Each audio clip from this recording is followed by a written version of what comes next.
Our next major class of lipids is going to be the phosphoglycerides. And of course that name gives us some idea of what the structure has. It tells us that it has a phosphate group, which we've seen before, and a glycerol.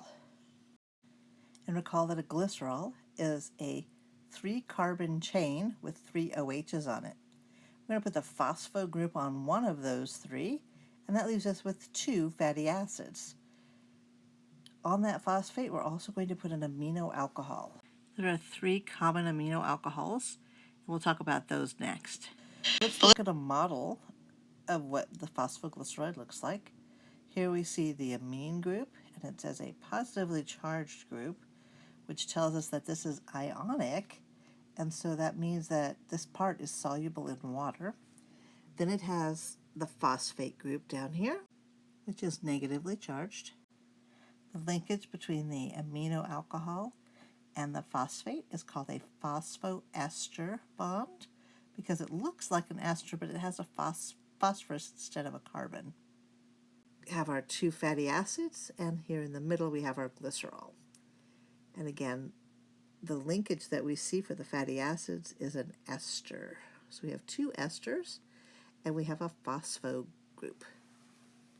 That phosphate is linked in what was called a phosphoester. To generalize how this looks, we have one head group, which is where the ionic part is, and we're going to have 2 tails in this case. And just as a reminder, we had the micelle, which had 1 tail, the triglyceride, which had 3 tails, and that identified what its structure would look like. So the micelle made a little ball, and the 3-tailed triglycerides tended to clump up. The one with 2 tails makes the lipid bilayer.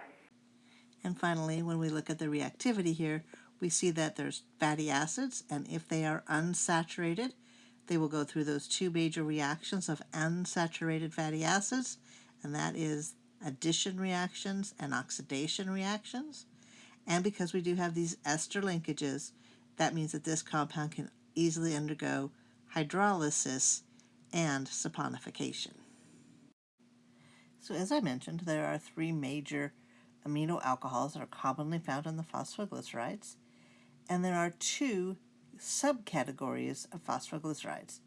One group is called the lecithins, and the other one is called the cephalins. So how we can tell the difference between them is by what amino alcohol is present. So if there is a choline present, we will have a lecithin. If, on the other hand, we have either serine or ethanolamine, then we're going to have a cephalin. Notice that all 3 of them have amine groups, and all 3 of them have alcohol groups. So that's why we call them amino alcohols. Remember, when they're joined to the phosphate, you may not see it as an actual alcohol. It's going to be found in that phosphoester linkage. You won't be expected to recognize these by structure.